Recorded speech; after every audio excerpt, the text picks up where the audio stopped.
All right.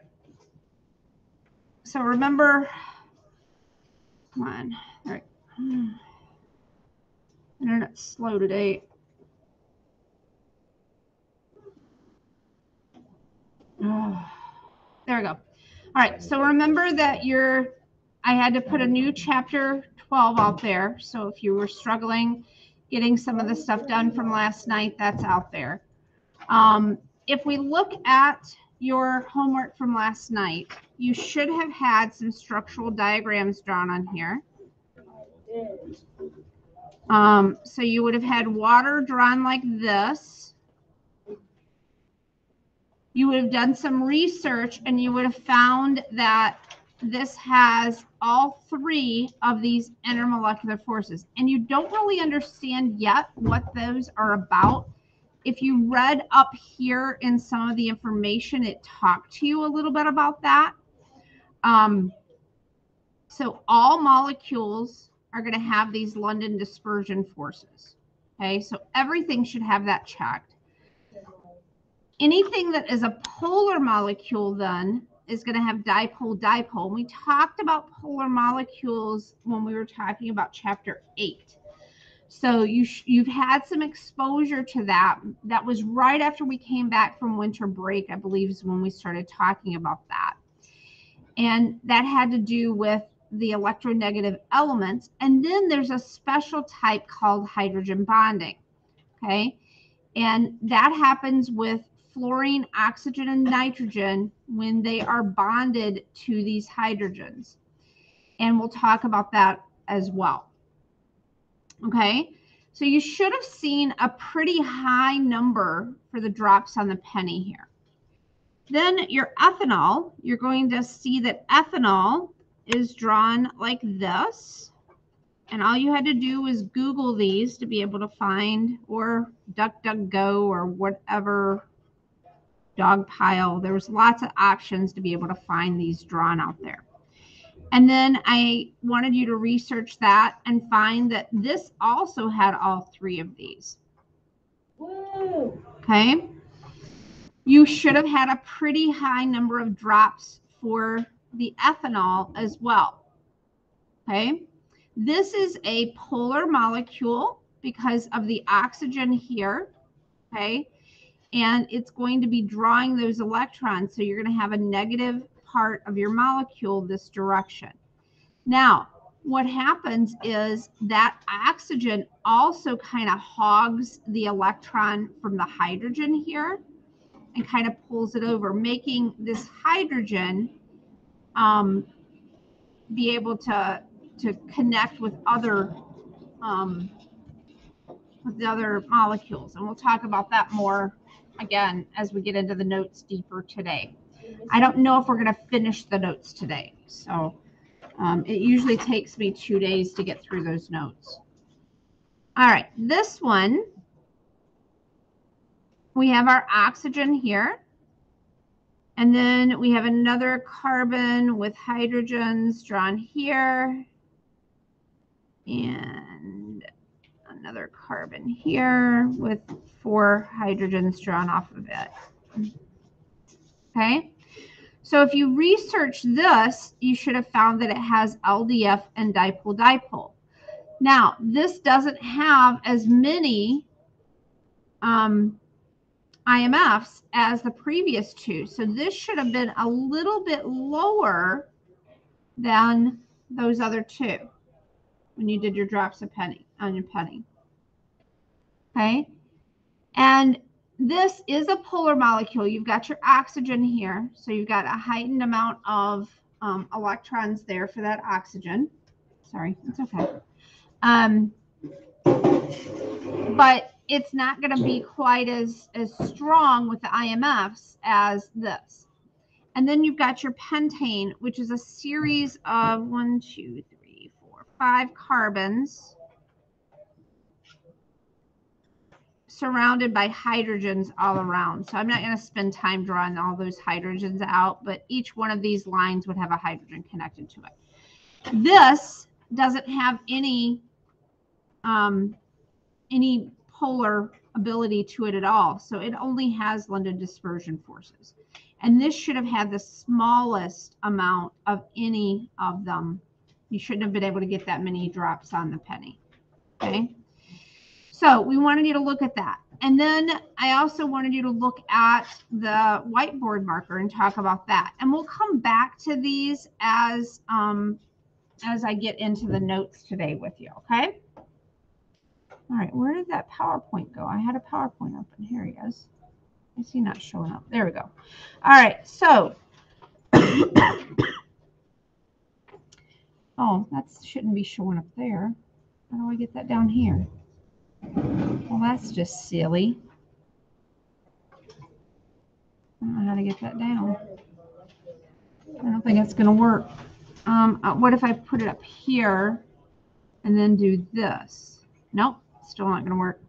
Okay, I'll just have to do it down here and just have to do it in the regular mode then. All right, so I'll make this just a scunch bigger. You should have taken some notes the other day and found something about this kinetic molecular theory. Okay, these were your 12-1 notes. I need to go over here.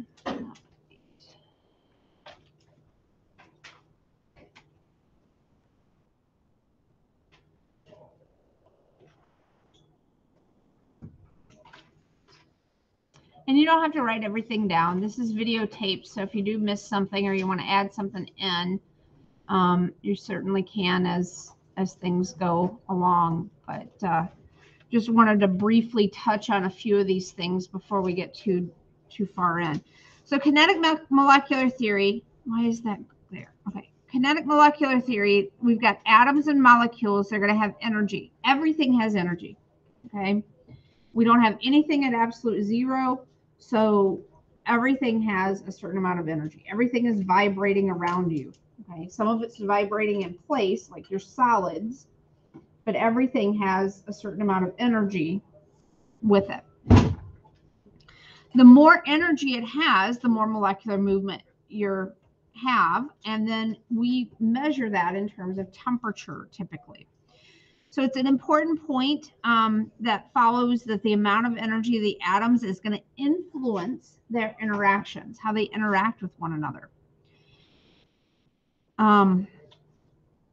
So each molecules, they can be attracted to one another through something called intermolecular forces. And you started kind of your kind of tiptoeing into that concept yesterday with your little mini lab.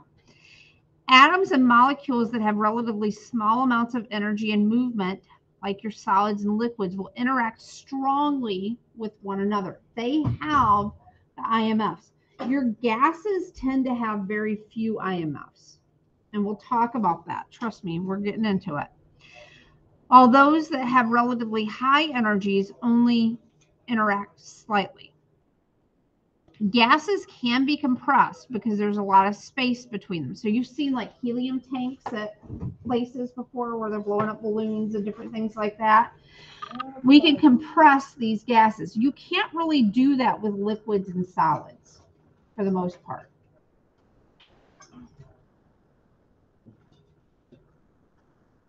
What's wrong?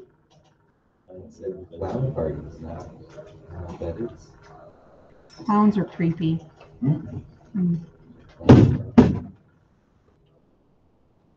Gases move from an area of high concentration to an area of low concentration. That's called diffusion. It is not called osmosis. What is osmosis? Osmosis is just water. Effusion then is movement of air out a tiny hole, like a tire that got punctured by a nail.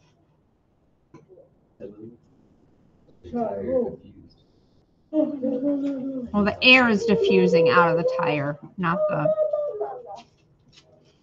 All right. Graham's law then says that heavier molecules diffuse or effuse slower. So the heavier a molecule is, the slower it's going to move. That makes sense, right? Something heavier, it's going to take longer, right? Air pressure is an area, or gas pressure is an area of force per unit area, and it's exerted by gas molecules on their container. So as they're bumping in, because they're moving, as they're bumping into the sides of the containers, they're going to be exerting a certain amount of pressure. That pressure is exerted because the particles in the atmosphere move in every direction. So when we have air pressure, so we actually have air pressure here. If you go to the moon, there's no air pressure. They don't have an atmosphere. So here we've got these layers of gases that are upon us. And when we're down on the surface of the earth, you've got that pushing down on you.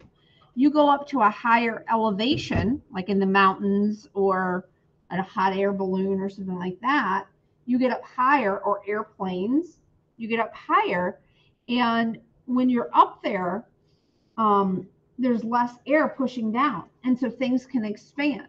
So we used to have a small plane back when the kids were little, and when we would fly, anytime you would take shampoo or anything like that, you would burp the bottles first. So you would take the bottle, you'd squeeze out whatever air was inside it, then you'd recap it, and it would look like it's kind of shrunken in, so that when you got up higher in elevation, it expanded out to its normal size. If you didn't do that, sometimes those bottles would bust. Okay. One of our friends had a small plane, and they went up, and the smaller planes don't have pressurized cabins like you have in the bigger planes. And they took a bag of like potato chips, and brand new, that were still sealed. And they didn't realize, like the pilot didn't realize, it was like the kid's friend, the pilot's up there with his other son, and then the friend is back here with his girlfriend or whatever. They've got this bag back there, and all of a sudden they're up in the, 8,000, 9,000 feet, and all of a sudden they hear this boom. And if you're in a small plane and you hear a boom, you're in any kind of plane and you hear a boom, like you're instantly terrified, And then they realized what had happened was that chip bag had exploded. But the chips? Yeah. I don't know. They didn't care at that point. The plane wasn't going down. They don't care. They were just so. Yeah, it's terrifying.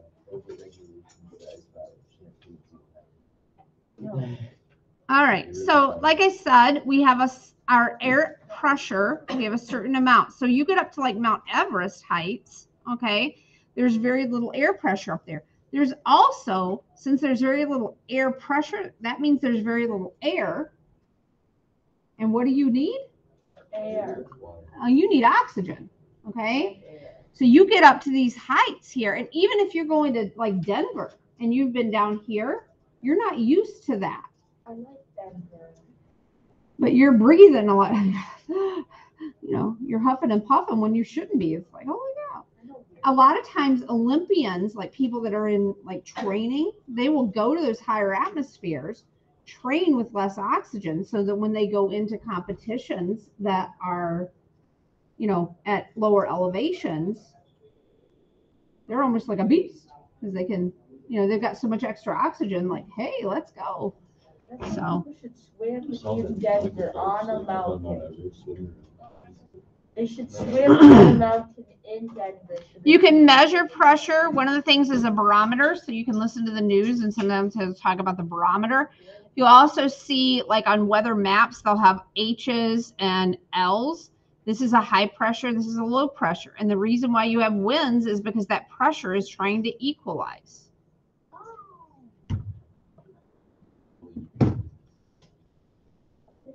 This is a manometer that measures blood pressure. Pressure's measured in a lot of different units. Pascal, there's kilopascals, there's atmospheres, millimeters of mercury, torr, so all kinds of different things. This isn't really common for tires, is pounds per square inch. Dalton's law of pressure says that if you know the pressure of the individual components to find the pressure of the overall mixture, you just add them up. Okay, all right, here we go. Now we're starting the fun stuff. So flip over to your notes where you see this graph for the first time. It appears twice in your notes. Find the one that is the first one. Charles, on the right page. Okay. On the right page.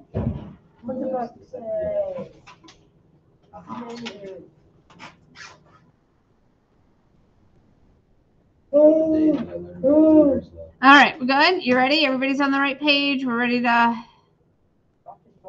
rock and roll. Okay. So I want you to spend a minute or two just looking at this graph and tell me what you find a little strange. Analyze the graph, talk to somebody next to you, see what you find strange, see how the thing's organized. So what do the different lines represent? Talk to somebody next to you and figure it out.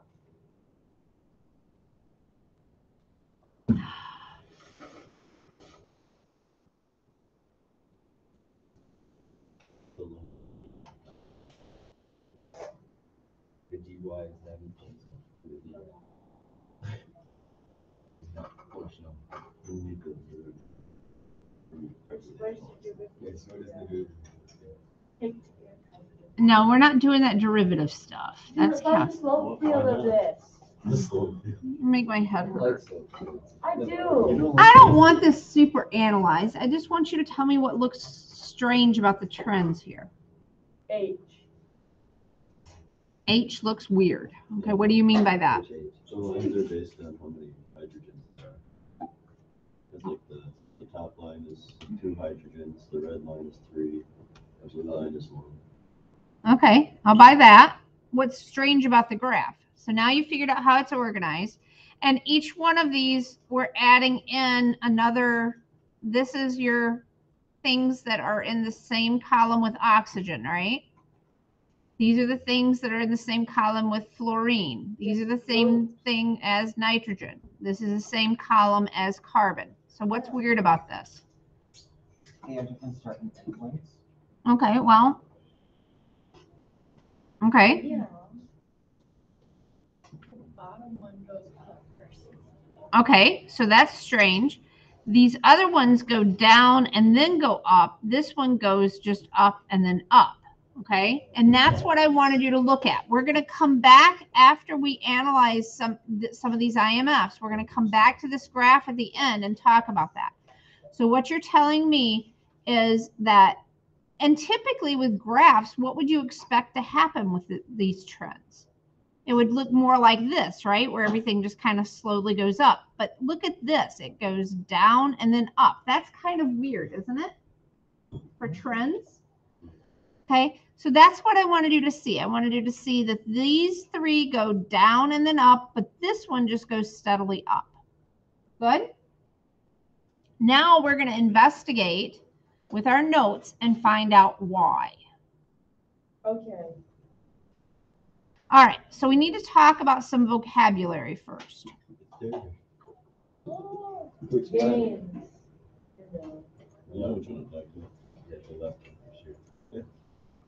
All right. So we have, and we've talked about these things called intramolecular bonds. So intra means between things. So you can have like an intranet. You can have an intrastate.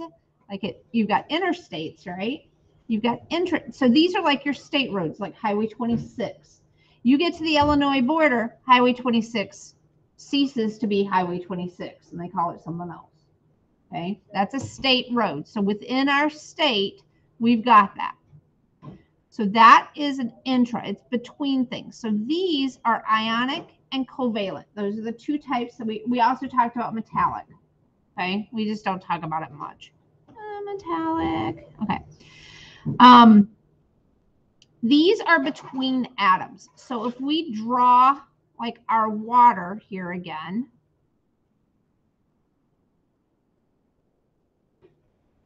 these are intramolecular bonds. Those are covalent bonds. Okay, they are between the atoms. What we're going to be talking about now are intermolecular forces. These intermolecular forces are commonly abbreviated IMF.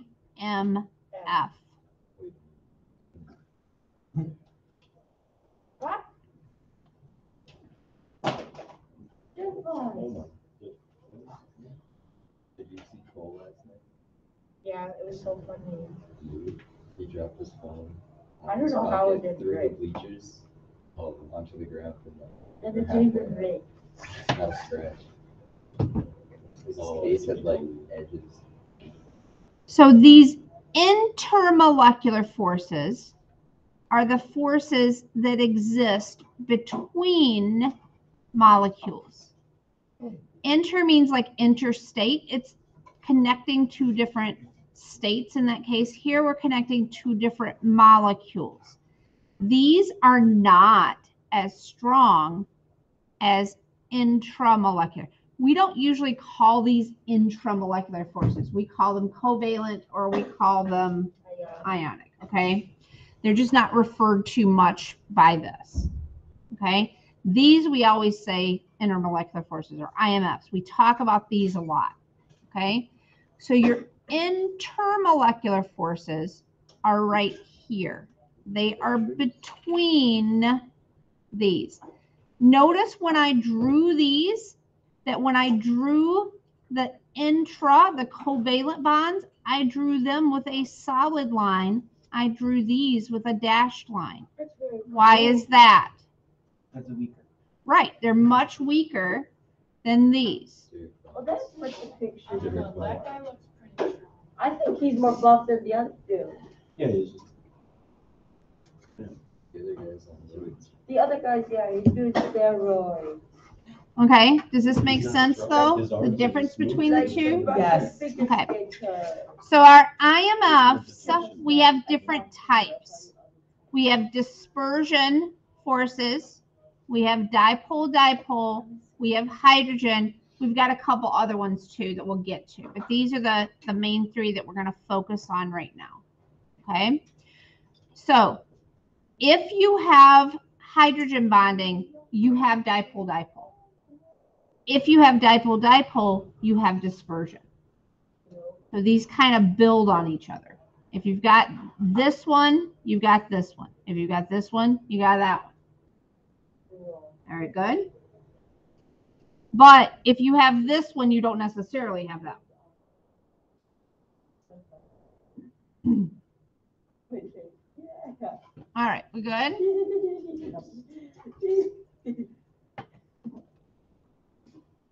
All right. Moving on. Or did I have, okay, yeah, there's the rest of that slide. So intramolecular forces, do I have that on your sheet?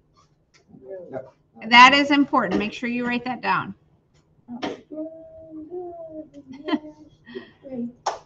Lord mercy. Then when you leave again? I think he's, did he say the 7th through the 11th? Yes, a whole week. Supposedly you're supposed to. And then you're back with him for a week. And then we have spring break. Yeah. And so, I don't care, I'll be in Hawaii. Everything. She scares me. All right, you good? You got this written down? You ready to move on? All right. So ionic compounds. Remember that ionic compounds are formed with the atoms that have different charges. We got these positive and negative. They're going to come together. The ionic bonds then are usually pretty strong. They have a high attractive forces because of those electrostatics.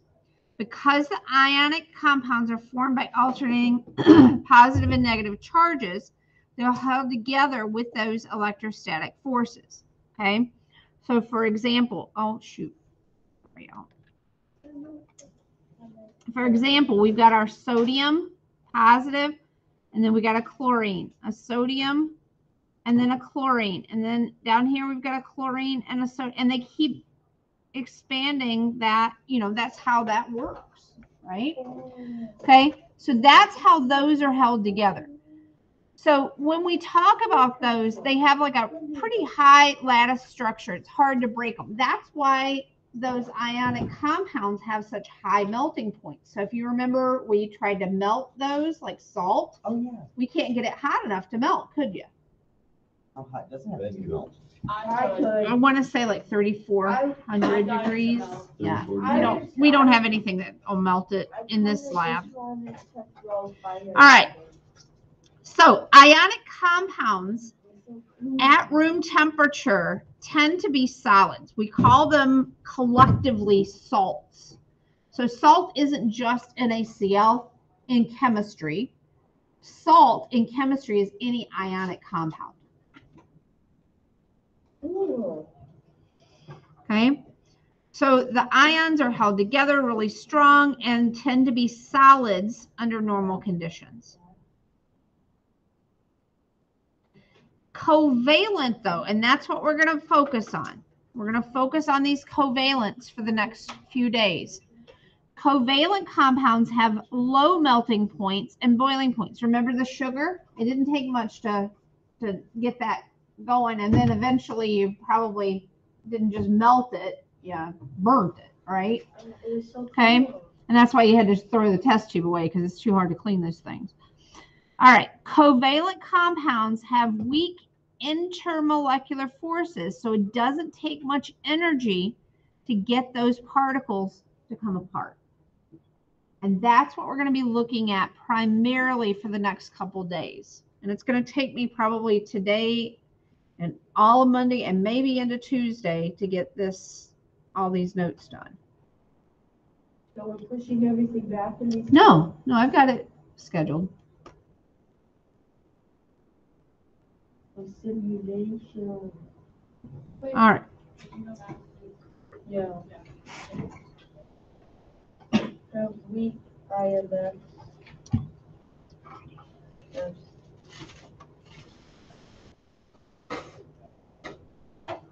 Okay.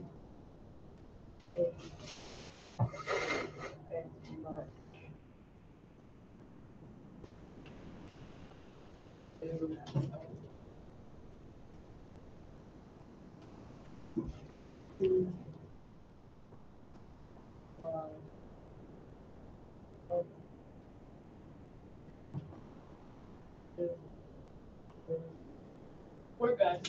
Okay. So intermolecular forces are forces of attraction or repulsion between molecules. We have 4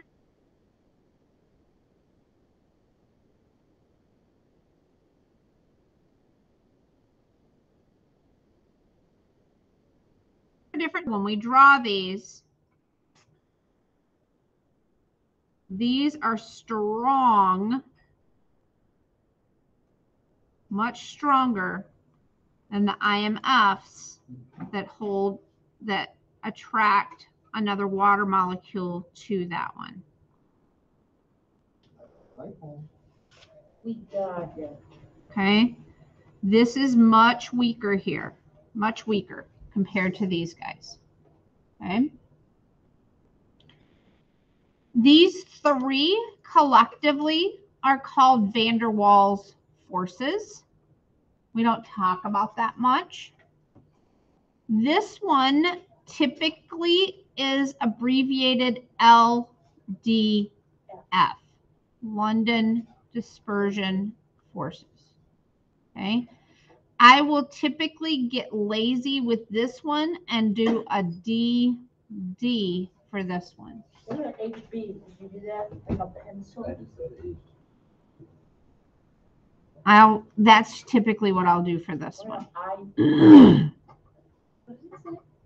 H dash bond. This one is universally accepted. So you can do that on the AP exam and be just fine. Okay.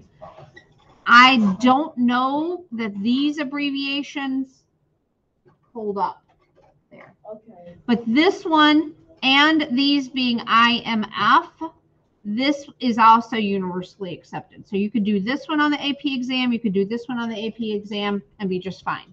They would take it. These I'm a little shaky on as far as whether they'd accept those or not. Fair enough?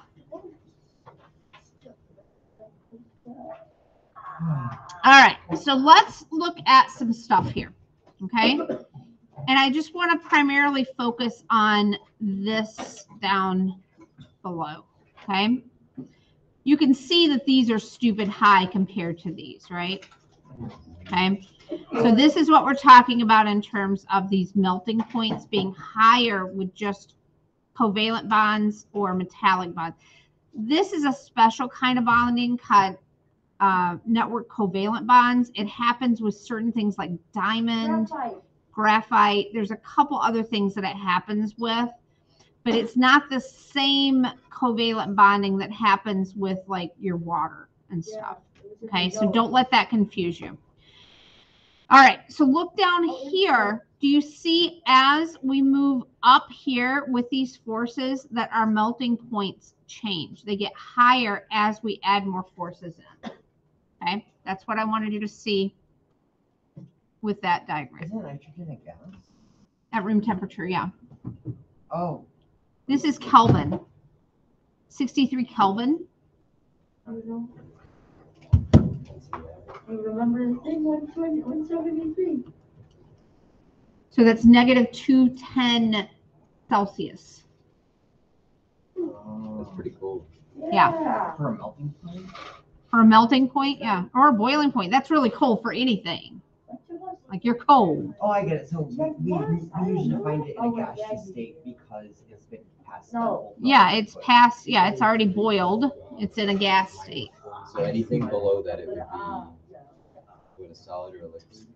This would, anything below 77 Kelvin would be a liquid. And then below 63 Kelvin, it would be a solid. What is solid nitrogen?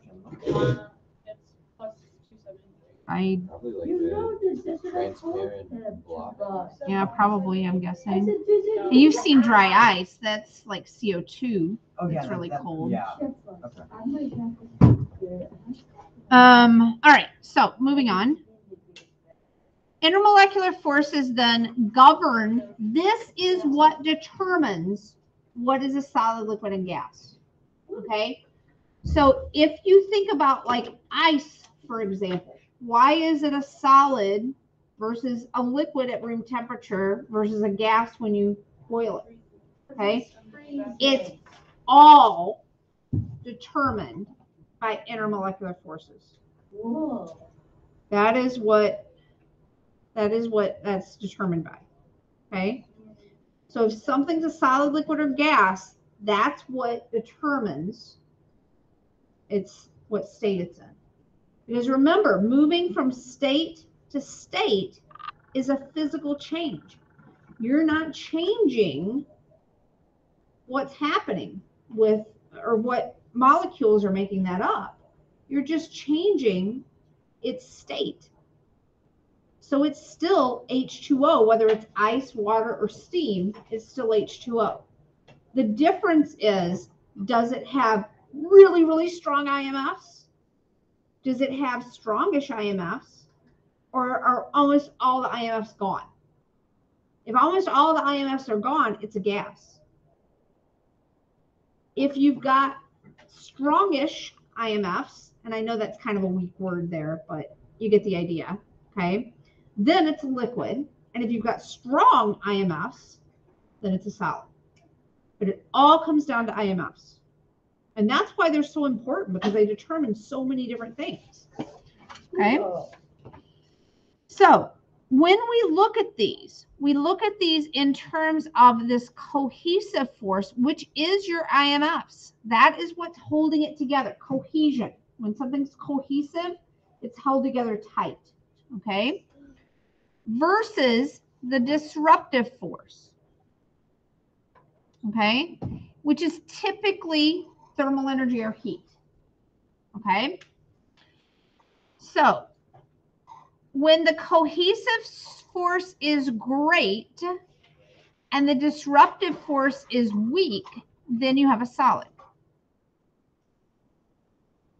So when it's held really tight together and you don't have a lot of heat coming in to disrupt it, then it's tight. Then you've got intermolecular forces. They're strongish, and your disruptive forces are weakish. You've got a liquid. And then if almost all of the IMFs are gone, then you've got a greater disruptive force. It's going to be a gas.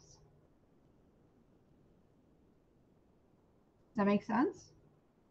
And you can think about that in terms of water, okay? When it's really cold, you've got ice. It warms up, you know, you're adding more disruptive force in, then you've got a liquid. And if you add a lot more disruptive force in, you've got steam. So theoretically speaking, if you were to introduce a bunch of like water to a cold room, would that room get a little bit warmer? Mm-hmm. Yep, because the heat is going to go through equilibrium. It's going to hit that. Okay. Now, I have assigned you. Now, 3.3 is a longer project. Okay. It's a worksheet that's going to take you several days to do. It is a simulation online. I'm telling you it's due the 9th. Okay, which is that day after the ACT. So I'm giving you a week and a half to get this done. You're going online, you're doing a simulation. Okay, I would go ahead and start getting started on some of that, you know, pretty much right away. So I'm telling you, like, it's starting. I'm giving you the assignment, but it's not due for a week and a half. I'll try to have it done by then. Don't wait until the 9th of the 8th, the night of the 8th to do it. Okay. So get started on it. We'll pick up with the notes on Monday then, okay? I will try to get it into you by next Wednesday. Yeah, you can try, Ben, but you're going to need to learn some stuff here in class to make sense of it, okay?